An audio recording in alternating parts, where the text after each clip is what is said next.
1 billion viewer impressions year to date, or you crossed the billion mark. So that's pretty unbelievable. I think that was a 700% increase. What's going right with this? Because that's stellar.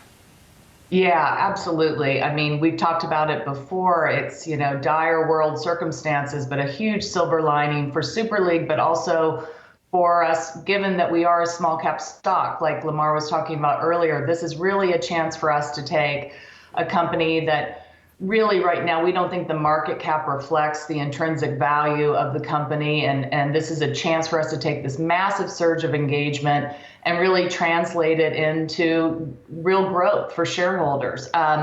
Yeah, it's kind of amazing. We last year did about 120 million video views on our platform. And most of that is user-generated content. So that's everyday gamers around the world sharing their highlights with each other and their gameplay with each other.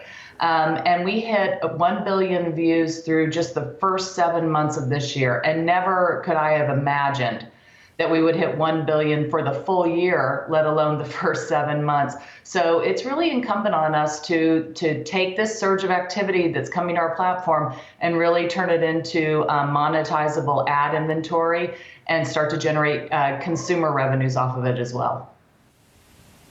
Tell me about the big news ahead with the Madden tournament. I mean, we've got so many different tournaments going on right now. We've got PUBG Mobile tournaments, Madden tournaments.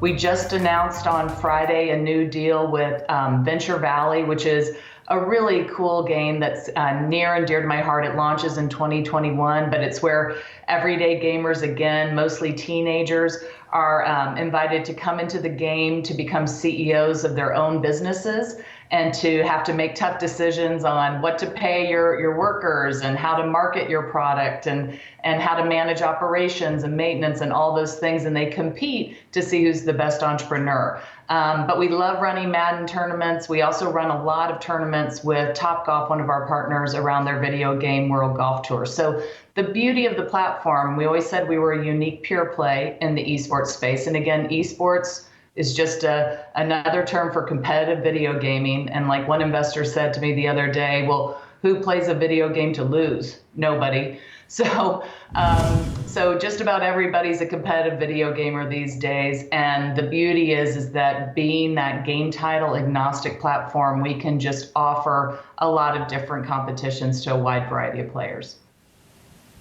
Yeah, absolutely. It's also a beautiful thing. You're working closely with the Wounded Warrior Project. Yes. That's something near and dear to my heart, so I love that. And then you talked about the intrinsic value of the company. So what are we missing? Because when someone reads the earnings headlines, right, they'll see the loss that was reported. They'll see that revenue was lagging.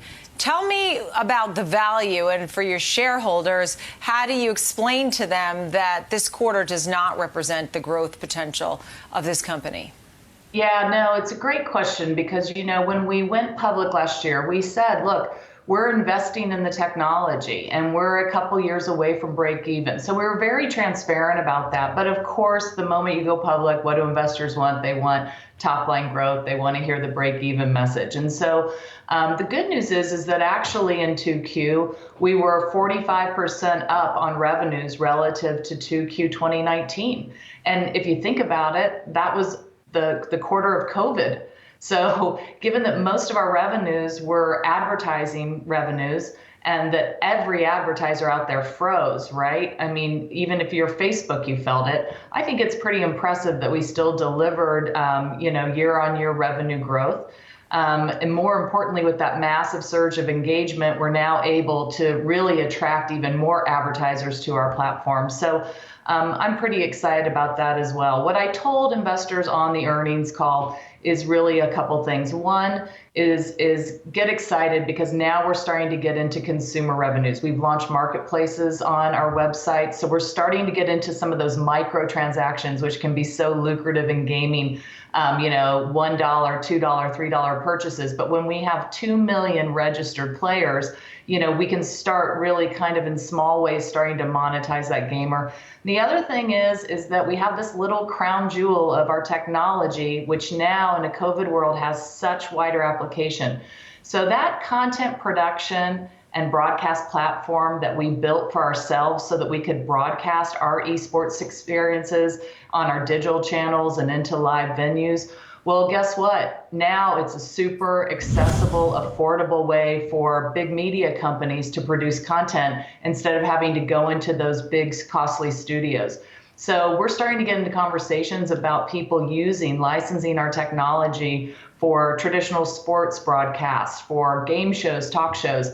And that's what I wanted the investors to know in the last earnings call is we're sitting on a little kind of jewel there that is going to start to have use cases way beyond esports.